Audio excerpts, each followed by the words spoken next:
Hi, my name is Uchidi. This channel is all about fun art challenges. For today's video, I plan on doing something a little different. I wanted to try out doing something more like a tutorial video, and what better way to do it than to make something using milk cartons. Before getting into the materials, let's take a look at what we're making. This is what I made for the tutorial, and since it was my first time, it's not perfect, but looks kind of cool, right? What you'll need to make something like this is 2 milk cartons. I used 2 2-quart ones, but you can use the 1-quart one as well. Paper. I used washi paper, but you can use normal paper or scrapbooking paper. Whatever design that you like will look cool. I also used scissors, glue. I used Elmer's glue and it worked great. Tape, a paper plate, X-Acto knife, ruler, and that's pretty much it. To get started, we will measure and mark the sides of the carton so we can cut the side flaps. I used the measurements starting from the bottom, 3 1/4 of an inch, the middle portion 4 1/2 inch, and 1/4 inch for the top portion. This is just to give you an idea, but it doesn't have to be these exact measurements.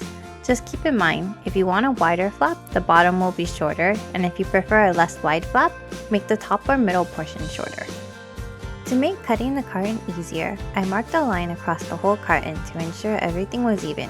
And with these guidelines, it should make cutting the base shape much easier.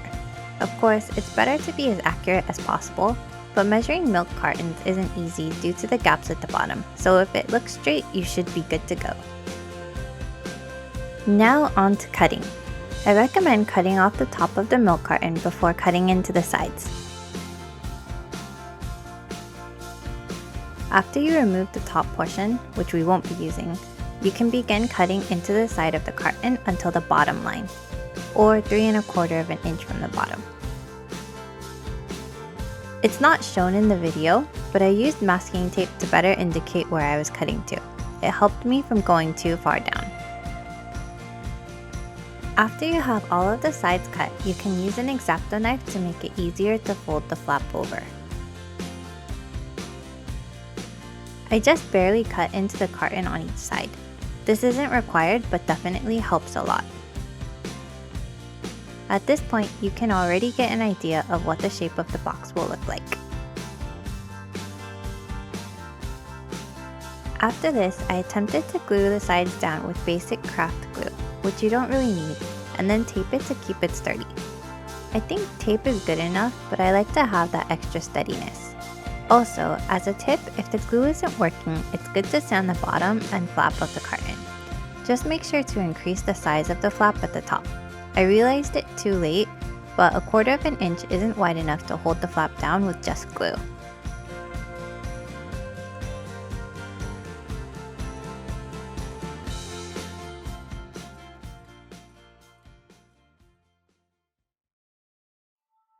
Now, we can create the corner shape. The easiest way is to tape a piece of paper to the corner and sketch out the shape for a template. Of course, if you prefer to use mathematics to calculate the shape, there is a method too, but I find tracing over the sides to be much easier.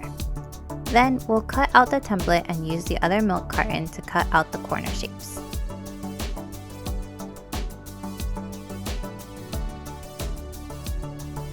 When taping the corners to the base frame, the template will not be 100% perfect. There will be some gaps, but you can fix this by adjusting the size little by little with scissors. Here, I'm cutting it slightly, then refitting it to the corner, and it's starting to look better. To attach the corners to the shape, you can simply use tape. I don't recommend using too much tape at this time because once you lay the paper over it with glue, it should keep everything together. While I was making this, I definitely used too much tape, which ended up making the gluing portion harder later on. Here is what the final shape will look like, and only one more step to finish.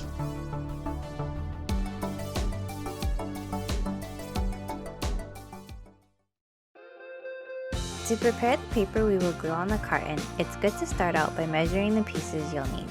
I started with using the template again for the corners, but increasing the size by about 1/4 inch around. After cutting out each piece, I cut off the top and bottom portions, then cut the sides to the template line to make it easier to glue. For the square portion of the box, I used the side measurements of the carton, about 3 3/4 inches, and then half of the paper, about 6 inches, to cut out 4 rectangles. To glue the paper on the carton, I started with the corners and basically using a scrap piece of the carton to brush the glue on it in a pretty thick coat. The important part here is to ensure the glue is completely covering the area as well as going into the sides so you can fold over the paper. As a tip, when I made a second piece, it was actually easier to just glue the corner surface first, like this picture, and when it dries, you cut the sides and glue them to the sides of the box. It takes a little longer but ends up coming out cleaner.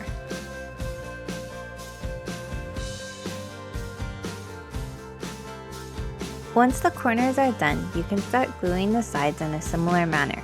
Make sure there is a thick enough coat of glue to catch the paper, and also leave some of the top and bottom portion to fold into the paper holder and fold down on the bottom.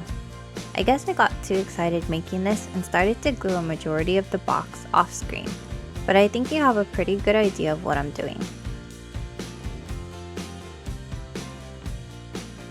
Be sure the bottom has enough glue for the fold over portion, as well as the top to fold inside the carton.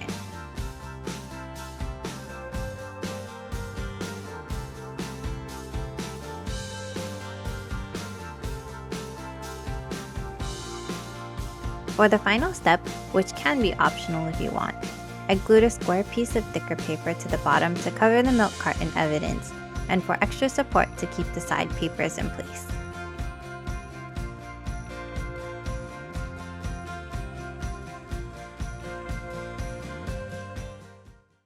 So let's look at the final piece again. It's not the best, but for a first try it's not too bad.